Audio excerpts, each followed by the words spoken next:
Of course, no, thank you so much for the invitation. As she said, my name is William McLain, news director at WTVM. I'm going to walk around a little bit just to kind of help get around the pylons here. But yeah, I mean, today focused primarily talking about copyright and AI as it pertains to newsrooms. Hey, Eli, take a wave, sir. Yeah, I'll be calling on you for sure. Yeah. So Eli's got the inside track right now, one of our producers over at WTVM. So I appreciate you being here, man. But that being said, I'm here for y'all today. So any other questions you have related to the field, the newsroom, anything I can help with, please let it rip. But just a little about myself. I graduated from Auburn University in 2013. The degree at the time was radio, television, and film. They've since upped their game a little bit, but I took a lot of weird classes on my pathway for that. I'm originally from Montgomery, Alabama, so I started my career back at home. I moved back home, lived with the folks for about a year and a half, and I was a producer at the Legacy television station, the Legacy #1 WSFA. They're the NBC station, big powerhouse, and I started there as a news producer. I desperately wanted to be a sports anchor. That's what I was convinced I was going to do coming out of Auburn, and I continued to work on my track, but that reel has since been thrown into the Chattahoochee River, deep down. You can't find it, but producing is what I kind of fell in love with. So. Do y'all feel like you have a pretty good grasp on like what producing is and those roles as it pertains to a local newsroom, or not really? Not really. So like a producer is going to be the person that actually does a lot of the writing for each half-hour newscast, right? So, you know, we do all these newscasts in the day, morning news, the 5, the 6, the 10, the 11. So you have your anchors, you have your reporters. We know what those are because they're forward-facing. But you also have all these behind-the-scenes support staff, and a news producer, which is a job that Eli right now is tackling, is one of those support roles. And they compile all of the information that goes in. You work with your reporters, you work with your anchors, and kind of put it together for the newscast. I kind of liken it to a stage director. You're the person that's got to know where everything's supposed to go at any given time. So anyway, I worked my way as a news producer for several years in Montgomery before moving to Gray's television station in Huntsville, Alabama. So in Huntsville, I was at WAFF, the NBC affiliate there. I worked as a news producer before jumping to digital content manager, which is the manager overseeing all the digital platforms for a television station. So these days, you know, a TV station does a lot more than just traditional newscasts. We also have apps. We have a news app, a weather app. We have our website, which generates a lot of traffic, social media accounts, all the things that media organizations have to be relevant and reach new audiences these days. So I oversaw those platforms for about 3 years before becoming the assistant news director at that television station, and was really loving life, really liked it up in Huntsville. My wife and I had bought a house, and we're just having our firstborn and raising him when the opportunity in Columbus came along. And I was pretty picky about the positions I was looking for, and Columbus just checked a lot of boxes, from the support that I felt from the general manager's office to the situation that the station was in, and how I could help try to grow that success even more. So I've been in Columbus now for 2 years, and can't believe this is my first time coming over and being in this building. So I know it's pretty new to y'all as well, so really happy to be here. All right, so copyright. Two topics that kind of go hand in hand: copyright compliance and AI and local news. So what these topics definitely have in mind or in likeness is the fact that they are evolving and changing. We're going to go over kind of what copyright means in a local newsroom as it pertains to the challenges and potentially the pitfalls you might see, and I'm going to tell you how to try to avoid them, because that is something that I work with my team every single day, at least once a day, several times a week. We have some type of discussion over user-generated content and copyright and how it pertains to what we can use and what we can't use. And it's really important if you find yourself in any type of publishing role, whether that be a TV station, a paper, a magazine, a PR organization, you need to know what are the rules of engagement when it comes to content that you might not have gathered yourself, right? And then AI, that's a space that you hear in every single industry, how it's changing and evolving, and journalism is no different. And really in the last 3 months, there's been a lot of different actions taken by some big organizations. So we'll talk a little about that and get you up to speed on that space as it pertains to AI. But hey, I told you I was a producer, so I'm always good for a good tease. Can anyone tell me how much they would spend for a carrot? How much would you pay for this carrot? $1.50 for a good carrot, right? Organic. Anybody go less than that? That too steep? Okay. All right, lock that in, because I'm going to tell you how much we paid for a carrot. But that's a little tease. I'm going to start first, of course, with my alma mater, Auburn. So news directors, typically we're working on some kind of high-level projects and things, and we really don't get an opportunity to do a lot of story gathering and publish our own stories. But this is one that I found myself, and I was like, dang, I'm just going to write this and put it together. So this is a story that happened earlier this year. Auburn fans step up after woman asks for help finding hat that belonged to her father. So you see these two photos here. So the story here, as this woman is Alexis Kelly. She's an Auburn graduate who now lives in Nashville. Her father, who she was very close to, passed away from cancer about 2 years ago. And that's something that she's been grappling with. And as she was going back through old photos of her father, she found one that was taken on the day she was born, and her dad was wearing this very distinctive Auburn hat. All right, so she posted on a forum that's meant for helping trade and sell tickets. It's called the Auburn Ticket Exchange, which I'm a member of because I'm always looking for some good Auburn tickets. And in this post here, she just asked, hey, if anyone has this hat, I would love to buy it from you. It means a whole lot to me. We don't have it anymore as a family, and I'm just trying to track down some leads on where I can possibly find this hat. So there was all of these comments. It kind of kicked up a storm on the internet, and I could see it picking up all this traction. So that's when I kind of got my wheels going, hey, this would be kind of neat to talk to Alexis and maybe see if we can help or see where the story goes. So about 24 hours later, a pretty popular account by the name of AU Family posted on the bottom that not only did they have the hat, but it was signed by who is an Auburn legend, Pat Dye, one of their former coaches. And they had the hat, it was signed, and they said, it's yours for free, you can take it. All right, so pretty awesome ending to a story that she posted about. Had all these photos, had all these tweets, X posts that we could use for it, and use that to compile a story that was really popular. Now, what is the reason I bring this up in relation to copyright compliance is typically when a reporter goes out to shoot a story, they're going to take their camera, they're going to pick up all this footage using WTVM equipment, asking questions. We own all of that footage, right, because we shot it with our own gear. The only way to tell this story is through all these photos, through all of these posts, none of which I own. Okay, so the first thing that you might hear early on in your career is, well, if the content is on social media, it's public. If somebody's put it out on Facebook, if they've put it on X, Instagram, that's a public platform, so therefore I can use it. And that is incorrect.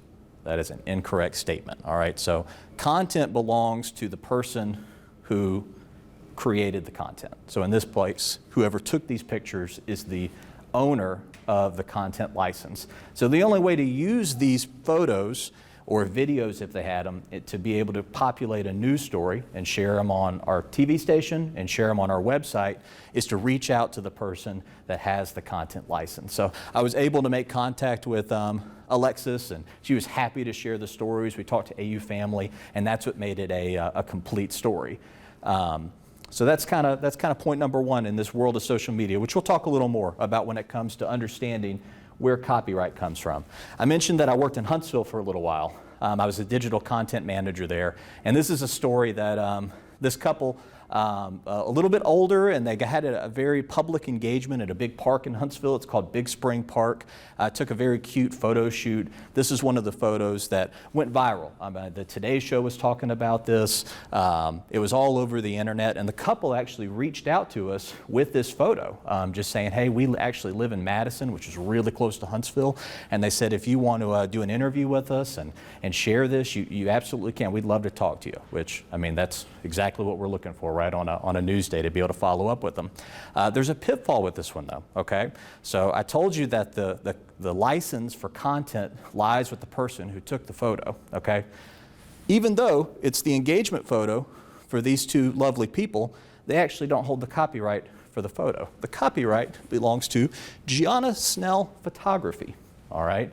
So in this case, because it is a professionally taken photograph, think wedding photos, event photos, engagement photos like this with a clear watermark for the photographer, To be able to use this photo in publications and to be able to use it on TV, we had to get in touch with Gianna Snell and get her permission. Again, she was happy to give us that permission, but had we not done that, we could have been facing a lawsuit. I mean, there's really clear issues with not following the protocol with that, all right?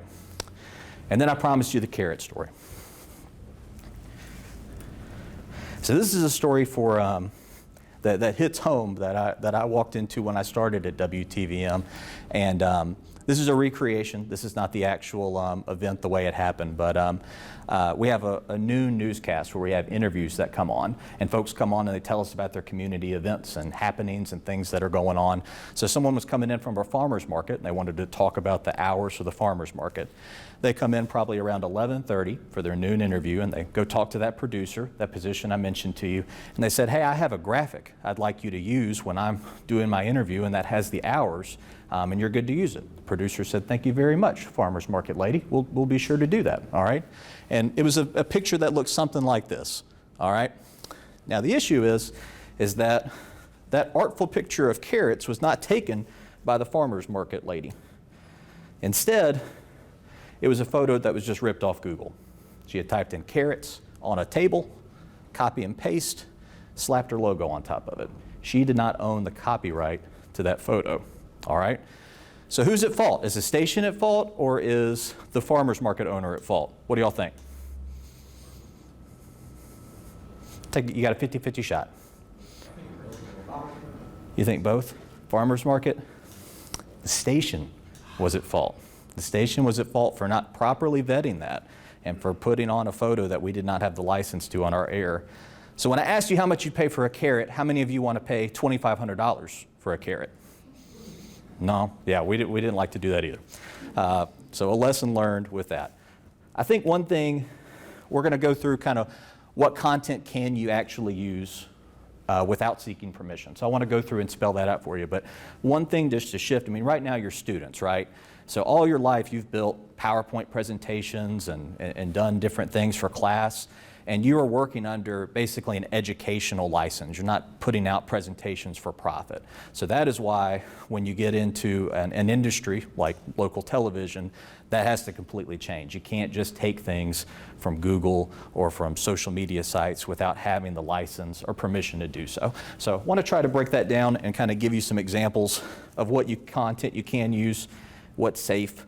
So, I mean, the safest bet is your own local content. So if you're a photographer, let's even take out the news. If you're just a freelance photographer, you know, anything you shoot with your camera, you're the copyright holder. You've created that content, and it is safe for you to use in all forms. You don't have to seek any kind of permission from that. So for a TV station, anything that our reporters shoot, anything that our photographers gather is safe. For TV stations, we also have network affiliates. All right, so for WTVM, that affiliate is ABC News, and ABC News provides us lots of different content, national content and feeds that we can use in all of our newscasts, okay?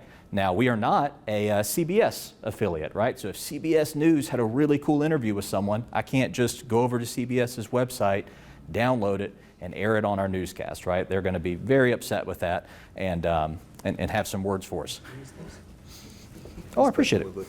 Thank you so much, yeah. There we go, now I'm going. And then content license through your station. So just kind of a catch-all. Obviously, we do have agreements with other organizations that allow us to utilize their content. Those are actual contracts vetted through legal with lots of different parameters on how that content can be used. With that, there's a couple of caveats that I'll just mention. Do y'all know what an embargo is? Have you heard of embargoes?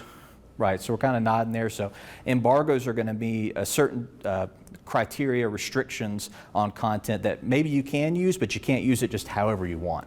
A very common one that we see is you can use it for TV, but you can't use it for digital. All right, and I'm thinking about college football highlights. All right, so that's something that that ESPN has worked out with a lot of teams where we're able to have a window where we can air those highlights immediately following a game, but we can't put them up on the internet. And you might be asking, are there police that go around looking for it? There's not police, but those agencies absolutely do, and they will absolutely find you and fine you for violating those rules. All right, so then we enter kind of another category here of safe-ish. All right, so this is content that could be good to use if properly vetted, and there's a couple of exceptions. So the one that really falls into that I could think of off the top of my mind is government agencies, officials, specifically with social media and their online platforms. So this is an example of a post that Columbus Police put out about a week ago related to a drug bust. It has information, it has photos. Is there more information to find out about this story? Absolutely. All right, so you can follow up, and you should follow up as a reporter. But is this content clear to use for platforms? Will anything bad happen if you take this and use it for your stories? And the answer is no. All right, so it's a taxpayer organization. They're putting out information with the hopes that it's going to be disseminated, right? Now, that being said, don't have the takeaway that, oh, well, if it's a government agency, it's good to go. I don't know, are y'all familiar with like Wendy's and their Twitter profile, now X, and like they're like super sassy? Have y'all seen that? You know what I'm talking about? Okay. So somebody over at the Oklahoma Wildlife Conservation account, it's like, that's a really good idea. That's how we are going to do business in Oklahoma. The Oklahoma Department of Wildlife Conservation. This is the kind of content they're putting. It's really funny. This was their warning before Halloween. Check for invasive silver carp inside your Milky Ways. This week is actually Gar Week in Oklahoma, so they live to be 95 years old. So they made a meme out of Rose in the Titanic saying it's been 95 years as a gar. Some silly examples, but the point is just because it's posted by a government agency doesn't mean that it's content that you could or should use. A real life example is we will see police agencies sometimes share photos that they did not take, like before Halloween. I could think Eufaula Police posted something online. It was like, beware, make sure you're checking candy for, make sure it's not laced with some kind of drug. They had just taken a photo from some news publication on the other side of the country. It was not their photo, it wasn't a local story. So because it wasn't local, you could kind of tell that that wasn't a picture that was going to be something they had taken. If you're not sure about it, you call. You get the police chief on the phone, whoever's in charge of social media, and you do that digging and you find out. So then not safe is going to be videos and photos on social media. So this goes back to that very first point that I was talking about, that if you have the idea, if anyone ever tells you, well, Facebook's public, Instagram's public, you can use it, that is a no-go, okay? You gotta have permission from who took the content. You can get that permission, you absolutely can do it, but you have to seek it out. What happens if you don't seek it out? So this is a example of one of the many companies that exist to monetize viral content. All right, so this is a video, dog experiences zero gravity flight is the video. This was probably originally posted by the pilot, maybe even on her Facebook page or Twitter page, right? This company, Junkin, not to pick on them, there's a lot of companies like it, they will find content that becomes viral, reach out to the original publisher and say, hey, did you know you could actually be making a ton of money? People are using your stuff for free. License it to us, and then we will enforce that license. So this website actually exists. You can go on here and you can buy a variety of licenses for personal, professional use. There's going to be terms. You can use it for so many months, things like that. But to simply take this video, even if you give this person credit, that is not a substitute for a license. All right. So the proper way of being able to get a video like this would be to reach out to the content creator, find out if they will license it to you, if there's a fee, is it free? A lot of times locally, it's free. We just have to ask, and we get that permission in writing. But sometimes it's not the case, and then you just got to make the call as with your managers what you're willing to pay for if you want to at all. Any questions about that before we go? I know I've just been kind of going at a clip. Well, then let's talk about the world of fair use. All right, have any of y'all heard that term before, fair use? Cool, getting some nods. All right, good. So fair use is basically, we know that we need to ask for permission to use content that we have not shot for user-generated content, correct? So fair use could be, well, I can't get permission, but I really want to use it, or I really need to use it for news gathering purposes, right? So can I just go ahead and use it anyway, all right? Maybe, Maybe, not a lot, but maybe. And there's a lot of conditions. Overall, it is, though, a risk. Okay, so fair use is not something that you can just declare. Like if someone called me on the phone, like, I can't believe you used that video. I'm the one that shot it. I can't say, well, fair use and hang the phone up, okay? Fair use is a defense that is used in court, okay? So if you get sued by the content creator because they don't feel like you rightfully used their content, the lawyers representing our station would be the ones to say, we're going to make a fair use argument. And then the judge is going to decide if that flies or not. So that is where I'm saying it's a risk. It's not something that you can just say, I'm safe to use it, this is fair use, let's rock and roll.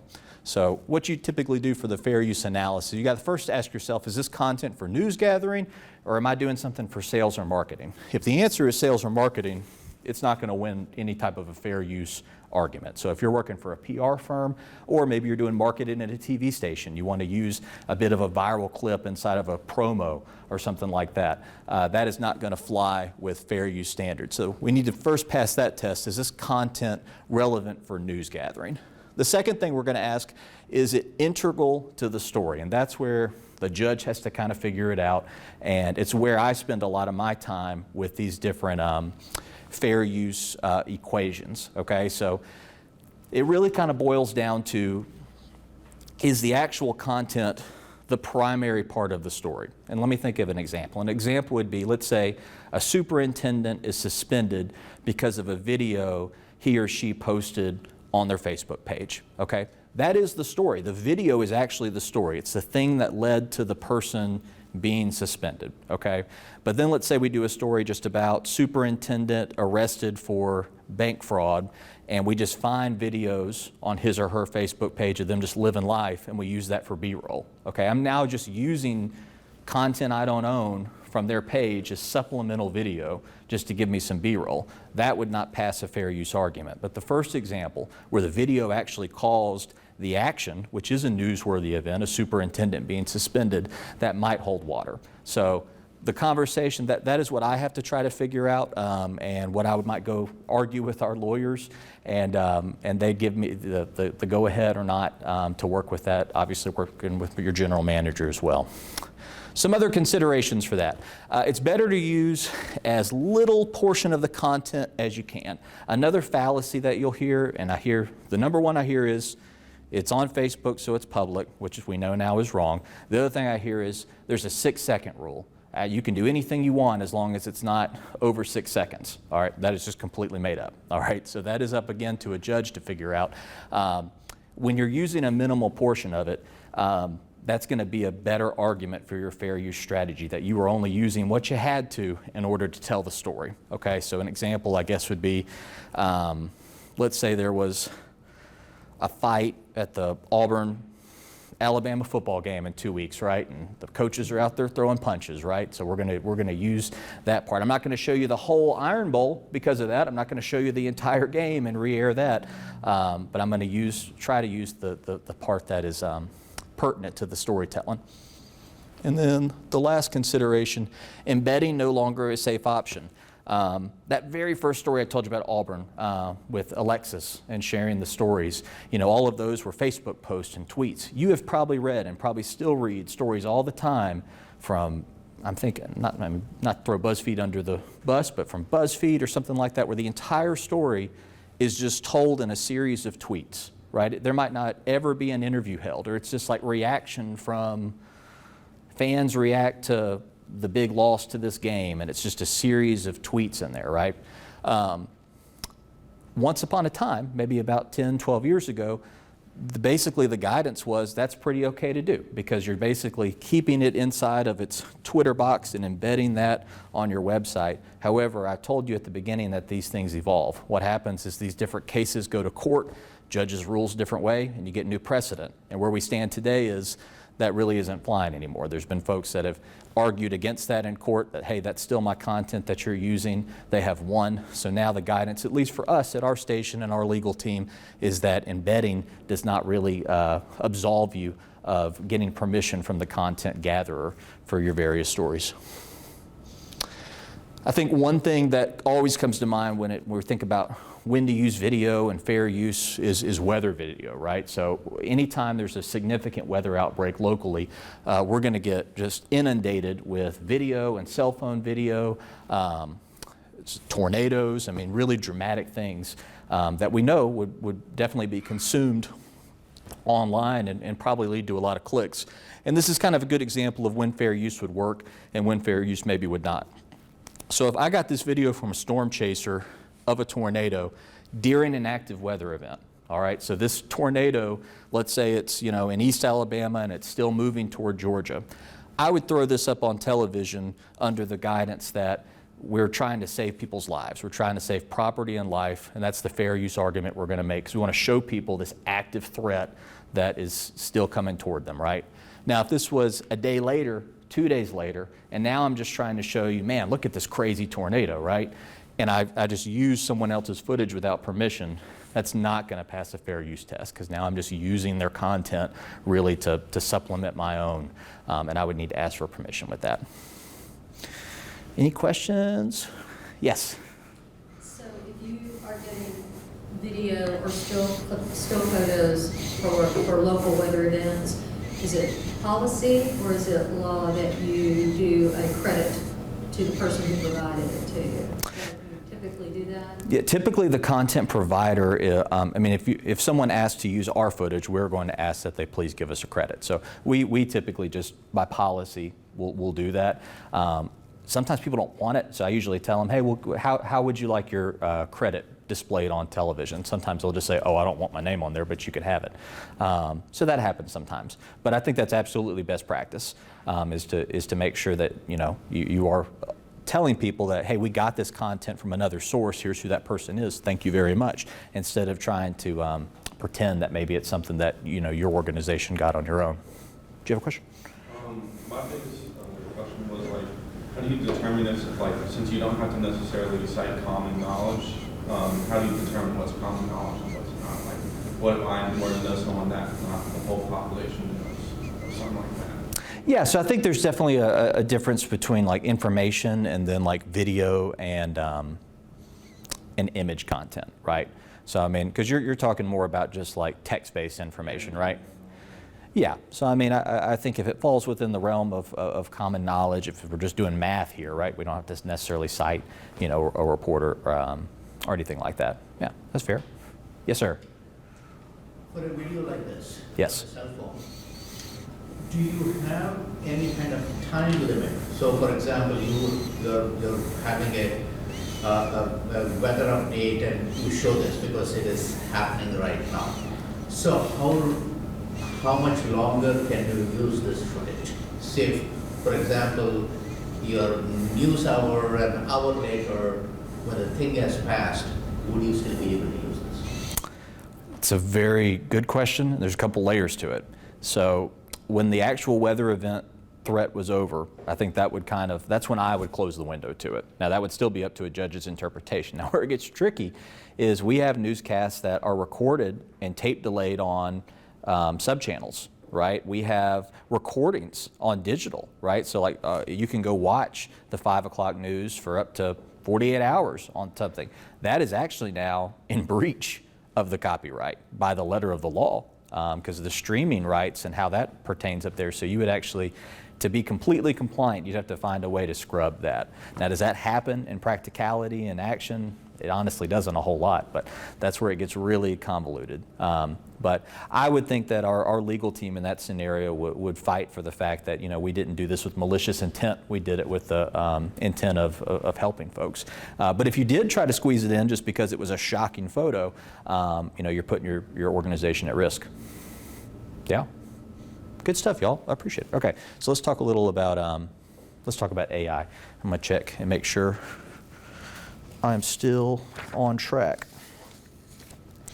So AI as it pertains to local news. WTVM is owned by a company called Gray Television, and they put a policy out about 3 months ago, basically say we're putting a team together. The team is mainly formed with lawyers to study the implications of AI and what it could pertain to with our local newsrooms. Not a lot happening on the ground proactively in our local spaces television newscast. However, there is a lot happening kind of in the greater journalism field that's pretty interesting and will no doubt impact newsrooms in very short order, as it already is at a larger scale. So this is a post from Google's The Keyword. That's a blog that they post on a lot of different tech happenings, and they polled, I think it said 115 different newsrooms across the world, and it said 75% of those organizations, they believe new opportunities will be presented to journalists, and even more of those, upwards to 80%, have already began to experiment with different applications as it pertains to AI. However, the majority of respondents, they believe that human safeguards are needed to maintain journalistic values. And I think that's kind of the big dilemma right now as it comes to rolling out AI. And when I say AI, like, what am I talking about? So I mean, Chat GPT, Open AI, right? I mean, we know all about that and its implications for being able to generate copy. So some places are kind of working with that. So you'd see why it's appealing to an industry on a lot of different factors. So I did some numbers digging on just where newspapers are right now. So newspaper revenue plummeted 52% from 2002 to 2020, and employment, that same study found 57% down in employment in newspaper newsrooms from 2008 to 2020. All right. In fact, the Los Angeles Times, they chronicled a paper called The Salinas Californian. They had one reporter working in that newsroom up until December of last year. Now they have no local reporters working in that newsroom. It's an entity that's owned by Gannett. Gannett is a huge national company that owns upwards to about 300 daily and weekly newspapers across the country.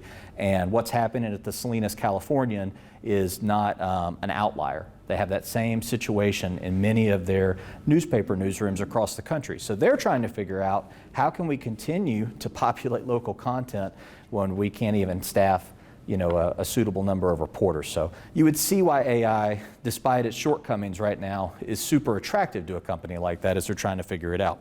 So anyway, Gannett, I mentioned them, they own this, so they actually signed a deal with a company called Lead AI. They did that about a year ago, and this company basically promised that they were going to use the same type of technology as ChatGPT to be able to populate stories. So Gannett said, wow, that sounds pretty cool. Let's just try it out with high school sports. All right, that's something that we already have scores from. We get box score data. We think we could try it out with high school sports. And here's how it went the first time. That's Lead AI. They're going to give your newsroom superpowers. That's pretty cool. Who doesn't want superpowers? That sounds awesome. This was a Lead AI story from the Columbus Dispatch up in Ohio. I'm just going to read it to you because it's pretty awesome. The Worthington Christian winning team mascot defeated the Westerville North losing team mascot 2-1 in an Ohio boys soccer game on Saturday. Worthington Christian edged Westerville North 2-1 in a close encounter of the athletic kind for an Ohio boys soccer victory on August 19th. Worthington Christian drew first blood by forging a 2-1 margin over Westerville North after the first half. The scoreboard was in hibernation in the final half, with neither team scoring. Right. Does that sound like anything you'd want to read, like on a normal basis? Absolutely not, right? So this was kind of a bad first showing for Lead AI and their system. Now, to their credit, they took these articles down. This was actually snagged on the Wayback Machine and made tweaks, right? So again, that's kind of on took a risk with the leading edge there. I'll jump to that in just a second. So as poorly as that went, I think we all have to realize, as early in its infancy as this technology is, it's going to get better, and it's already getting better, right? So it kind of leads to the understanding that this is something that is happening, and we got to figure out how we are going to adopt it and how we're going to live with it in our own newsrooms. Yes, sir? So to generate this kind of content, what is fed into ChatGPT? Just maybe headline kind of thing, or how? How is it getting the data to pull? Yeah, that's good. That's really good. So Gannett basically has a internal system that they were already using to populate box scores for any type of athletic event. So it would be, if it was a football game, they would have data to basically enter who scored in each quarter and the big playmakers. So depending on how much detail you put on the back end there, the computer would just use that play-by-play in order to try to generate a narrative. That's the basic idea. But to that point, what a lot of these models are lacking is they need to learn from somewhere. All right, that's why ChatGPT is as good as it is because it pores over sources to get better and to get stronger. Journalism is just a different style of writing than a lot of what's out on the internet.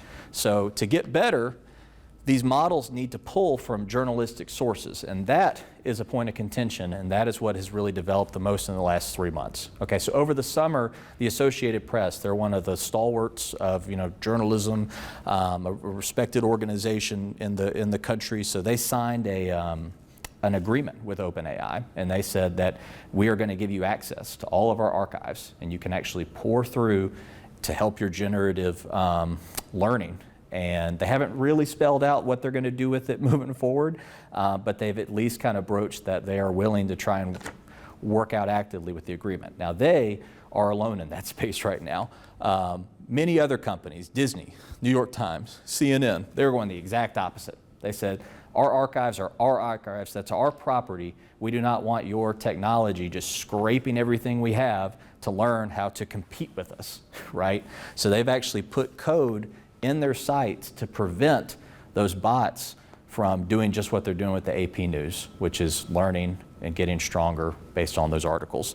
So two really, really different strategies right now. Oliver Darcy was the author of this CNN article. He wrote, "The move to insert code disallowing OpenAI from drawing on their large libraries of content to train its ever-learning ChatGPT bots reflects the degree to which news organizations are spooked by the company's technology while they're quietly working to address it," right? So this is not a solution. This is kind of a quick stop gap as these companies are continuing to grapple with what does this mean and how is this technology going to be utilized for us in a proprietary way where they can still have an advantage over competition.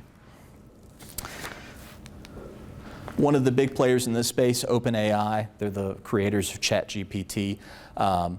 They recently invested $5 million with the American Journalism Project. And their mission, they claim, is to support local news. Again, that was of July of 2023. And I thought it was interesting the fact that they, these are the owners of ChatGPT.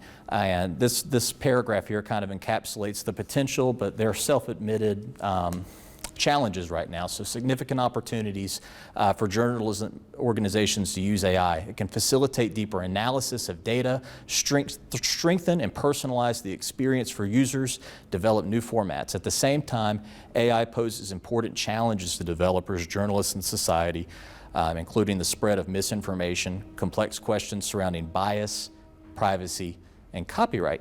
Ding, ding, ding, full circle. There we go. No, I'm just kidding. So we can obviously tackle any questions with that. That is kind of the end of my formal presentation with that. But as you can see, the AI space right now actively changing, and a lot of publishers are kind of working to get their act together when it comes to how we're going to use it. I think just personally, the story with the sports ball of the athletic kind, those are the kind of things that worry me right now. We have big tasks that are put on us as a local publisher, local television station, and all of these spaces and all of these platforms. And one of the most important things that we have to do is maintain integrity to the best of our ability when it comes to accuracy, and putting out content that resembles anything like that is going to take a big hit to that. That being said, there's a lot of different companies that work on different models, right? They're not hyper-local. They're huge global organizations, and all they're trying to do is create as many articles as possible in order to siphon as much Google traffic as they can to them and make lists and things that aren't as specific. Those are the organizations that'll probably embrace AI the fastest, if they're not already, and have more AI publishers. But something I'm definitely actively following and interested to see how it develops in the local news space. But any questions? Yes. So William, if you had an orientation for your new producers, like a colleague over here, or a new reporter coming on, what are the 3 takeaways you would want them to know before you turn them loose in terms of AI and copyright? If you had to boil it down to maybe 3 points to me as your new reporter. Yeah, absolutely. What are you going to tell me in orientation? The most important, I would start with the fact that I think that there's a huge disconnect with knowing when I can use content and when I can't, when it's not my own. So I think the first thing is understanding that, you know, the content that you shoot belongs to you and it's always safe to use. Whenever you're using content that you have not shot yourself, you are incorporating supplemental content, you need to stop and go through this process. So I think that's the first one, is having a process of identifying, does this content doesn't belong to me, I need to go through a checklist. And what does that checklist look like? It looks like, you know, what's the source of this information? Do I have permission from this? Do I need permission from the source? Is it Columbus Police or is it, you know, the Oklahoma Wildlife Department? And then do I have permission from that source to use it? And if I don't know, I need to seek out help, because just going with it is not the safe option. So that would be number one. I think number two is understanding AI and the tools that can actually make your day a little better, right? So we focused a lot on article generation, but there's other AI tools out there that cover different spaces. So one are transcription services. So there's apps out there, one's called Otter, O-T-T-R, and it actually transcribes conversations in real time and provides you an audio playback with all kind of little timestamps marked into there. That's a really helpful tool. So if I'm a producer, if I'm a reporter and I'm conducting an interview, I open up Otter and play it.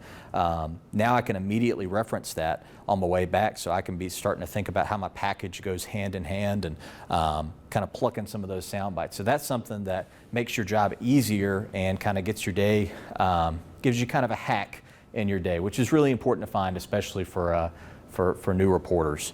And then I need a third one, right? So with copyright, I would say, you know, there's no substitute for good writing. Talking about the hack there, I think, you know, when we talk about generative writing and we hope that maybe, hey, I'm not a really strong writer, so I can use some of these tools to kind of bail me out, right? That would be a really dangerous foundation for a young journalist to kind of embark upon, because it might help you out a little bit, but it's going to really, really limit your ability to be a powerful storyteller, because that's what our words do, is they help us tell these stories in a really impactful manner. So I think, you know, knowing when AI can be an asset to you, and there's going to continue to be tools that develop like transcription services that make your day easy, but at the same time knowing when they're actually degrading the quality of your work and knowing when to avoid them. Yeah, absolutely. Yeah, I guess ask your producer. Of course, yeah, please. Yeah.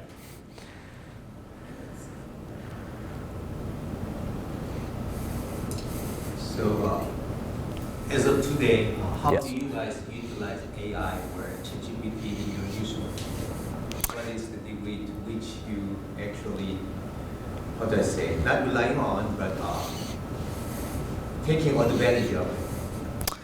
I'd say from our local employees at the station in our newsroom, very little, but there are some caveats that I can talk about. So one would be the population of our website. So from a corporate level, there are some AI learning code, I suppose, going into populating some of our home pages. That's changed over the course of the last 4 months. So we're still in control of some of those primary positions that you see. We decide this is a big story, this should be, boom, right there on our homepage. But there's a lot of those cells now, more and more of those cells, that are becoming custom to the user, right? And that's happening on the back end. It's really out of our control. So I mean, if you're a big cat person and you got a ton of cats, right? There might be stories that populate in those cells, you know, related to your preference of that. I can tell you from the sales side, at the beginning of this year, there's actually now an AI program that Gray has partnered with that is all about creating commercials at a very low rate that, I mean, that basically uses user-generated video and computer voices in order to create an ad for a company, right? So a lot of that's for digital insertion. It's probably not something that's of high enough quality to air as a half-hour spot, but basically now And I guess to back up in the logistics just real quick, I mean, if you want to produce a half-hour commercial, if you own a taco stand and you want to buy an ad on a television station and you don't have an ad, you have to pay for production. So not only do you have to pay for that ad to run, but you have to pay a fee for the crew to come out, shoot your ad, work with you on a script, make it look really good. And that costs a set amount of money that our sales team determines. This product kind of looks to bypass that and offer, you know, clients a different rate. And I think the claim is that it can make an ad in 5 minutes. So if you give it the name of your company and a couple of prompts you want to, I don't think that's actually happening in this market right here, but I know there's markets within Gray. That company's out of Detroit, and that was as early as this summer. So it's things like that that are happening quickly and kind of rapidly changing that space there. I do think one tenet that I've seen a lot of the early adopters use, I do think it's a best practice if you do use any type of AI in your reporting or any type of generative copy, there's going to be a disclaimer. I think there should be a disclaimer in your information. A lot of them will put it at the bottom and say that, you know, parts of this report were generated by AI. Now, will that best practice stick around for a little while? Probably not, but in this age of where people are kind of wary of that, you know, did a robot write that weird sports story? What's going on with that? You know, it's better to be, I think, transparent with that instead of pushing that, you know, down low. Yes, sir. Do you use AI for image generation? And if it is used for image generation, is there some kind of a copyright issue if that image generated by AI is used by someone else? I get it. Yep. Image inception when it comes to that. This was the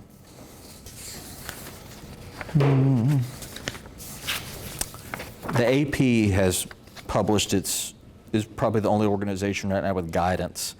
And specifically, they talk about image generation.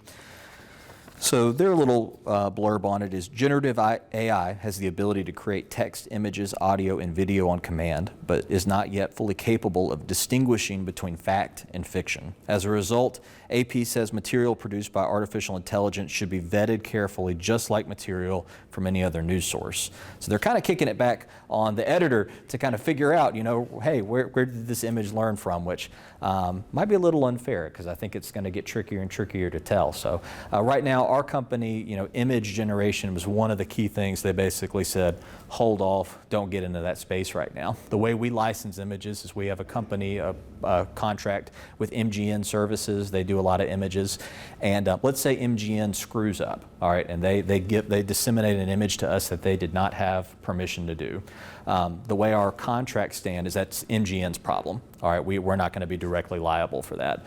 So if we skip that and we enter into our own space where we're generating our own, you know, images, we lose that protection. So right now our company's not comfortable with moving forward with that. So in the AP's case, they are, but only once a human looks at the graphic and then determines if it has pulled from a source that it should not have sourced from, I suppose.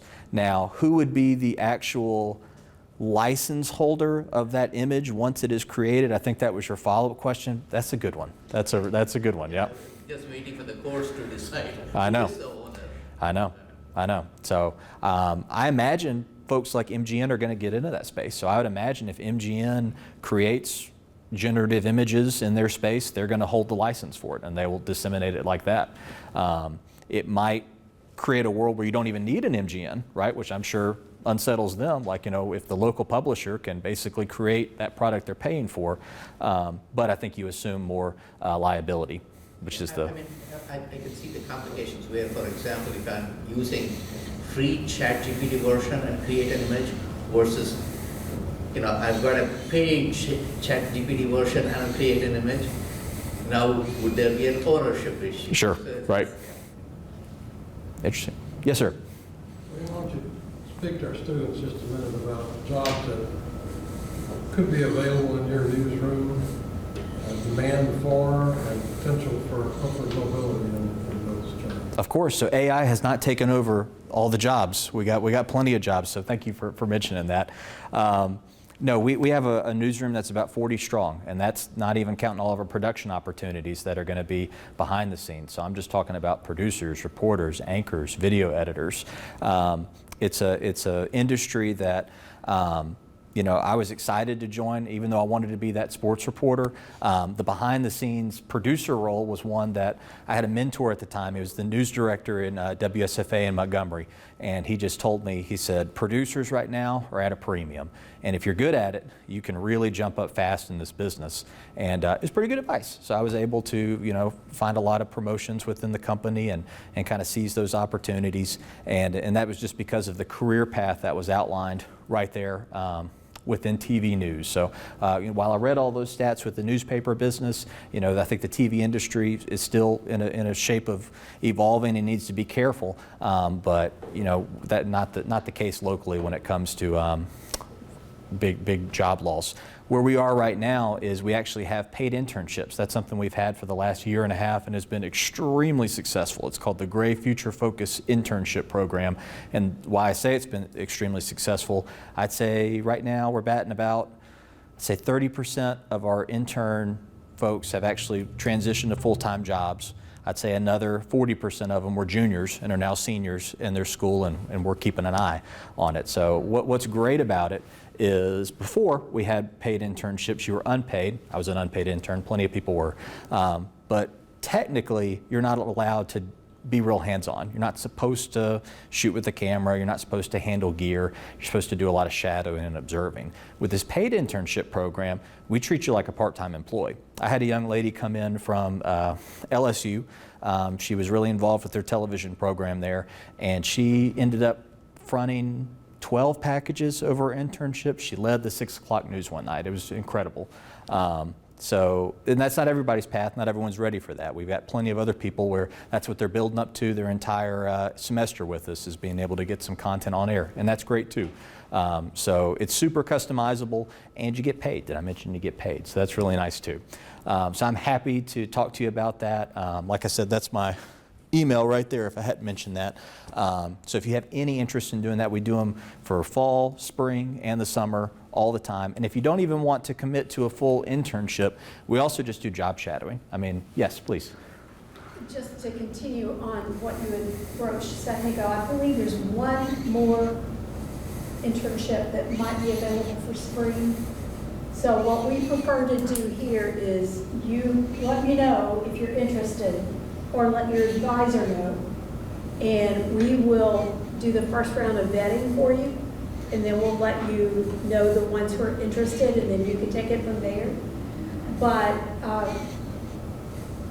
I would say that with the writing for media that you've had, if you've had video 1, maybe video 2, definitely interactive media production, are interested in some aspect of the industry, this might be a great open door for you to walk in. So let me know. This starts in January, so let me know if you're interested, because we sure would like to add a CSU student to that list of interns. Thank you for mentioning that. I did also want to ask, say, put your futuristic hat on, say in the next couple, 3 years with AI.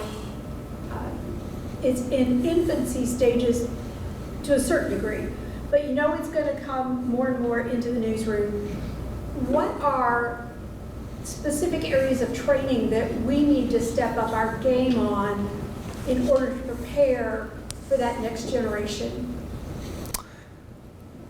For digital, I mean, the currency for local TV and digital, I mean, page views is important, and then video plays is important. Video is the really key one, and I think that's the one we haven't seen enough growth on. But to go with your storyboard, I foresee that you could still have either managers or executive producer types whose job it is to kind of be the gatekeeper of some of these this content that's being created, whether it be copy for television or whether it be copy for digital platforms. I still think you're going to have that human for quite a while. Now maybe their role in developing it becomes less and less, but I think you're still going to have that person that's publishing before.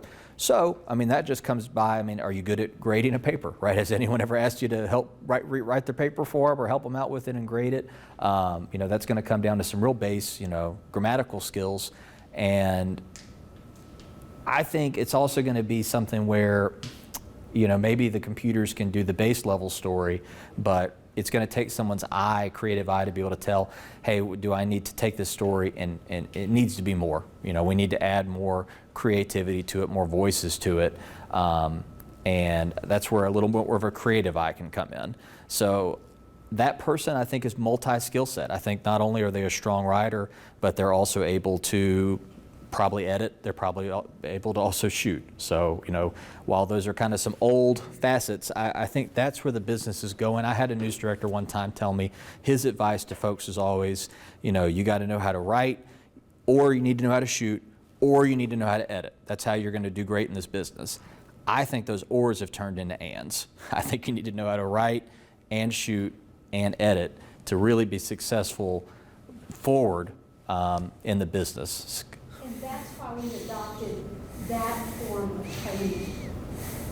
We don't have just a deep bench in mass media or, you know, just training you to go and be a great capture of video footage. You got to do it all if you want to be competitive. Yesterday in this room, Professor Robinson and I were having this really deep conversation. We don't get a chance to do that often, but we had a few moments of creativity flying around these beams. And we were talking about the idea of the integrated media track. The reason it was born was because we knew in order to compete, we've got to train our students to do all of these areas and be good at it. But Friday night at the basketball game, as we were watching you all with the live streaming, we started talking about the next generation of employees in this media world is going to be those, maybe they don't want to actually sit and do the producing, but they want to be able to be the ones to look at it and manage, to coordinate, to make it happen.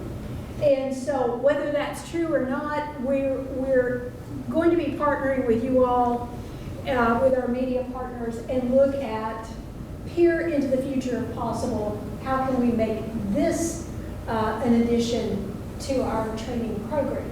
Because of what you all are doing now, we want to always challenge you for the next step. And then also at the end of the day, after you graduate, we want to hand you right over to our partners in your employee in jobs that maybe don't even exist right now. That's a great point.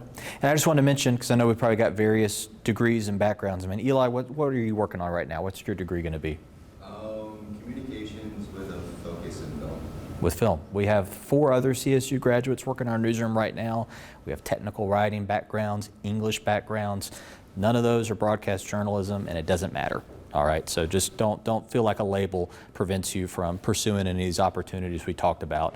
I've had accounting majors that have ended up working in news and being producers. So, you know, all those skills, funny enough, will somehow come in and congeal and help you with your skill set and kind of what you bring to the table, which is unique.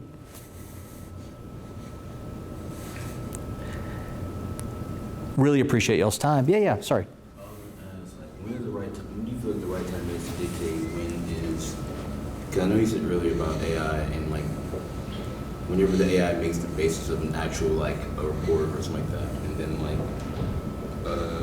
you need a human to actually like give it some actual detail. When do you think it's time to actually do that and then like put an emotion to it? Because sometimes, you know, you can't really have an AI write down, oh, this child passed away. How can you really draw it out? Well, yeah, I think, you know, especially in local news, I mean, you know, AI can't, I mean, it can make stuff up, but I mean, if it's going to be usable, it can't make stuff up, right? And it's not like, we don't have these massive public databases to pull from. I mean, even things that could be databases like crime statistics and things, that infrastructure is just not in place on our local level. It is, I'm sure, in, you know, big metropolitan areas. But there's definitely going to need to be that human element that's going to need to go in and be able to find that information to begin with, to even decide what's appropriate content for AI and what's appropriate content for interviews. I mean, a computer can't do an interview with a victim of a violent crime, or someone who's preparing a surprise announcement. I mean, there was a story the other day about the high school student, Carver High School. He's a football player. Last year, they were returning back from a football game down south in Bainbridge, and his family had just watched him. He's on the bus, and the family was in a car accident, and they died. He lost his whole family on the way back.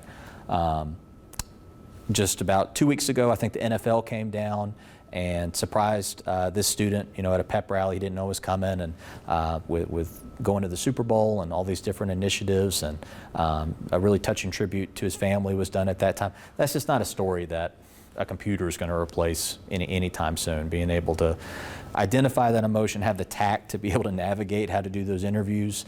So I think emotion is what you're looking for. You're asking me when to look for that moment. I think the stories that all stats, that's going to be what AI starts doing more and more of, and getting better at. But when it comes to that emotional element, the human element, that's what people are going to be doing the strongest with. And that's where we get, I think, the most value is what we do with our jobs. I mean, is being able to relate with people, be able to learn their stories, and have that responsibility to do a really, solid job with telling that story.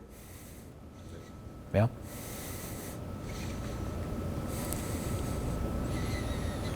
Great questions, y'all. Appreciate it. Thank you so much. Yes, thank y'all. Thank you.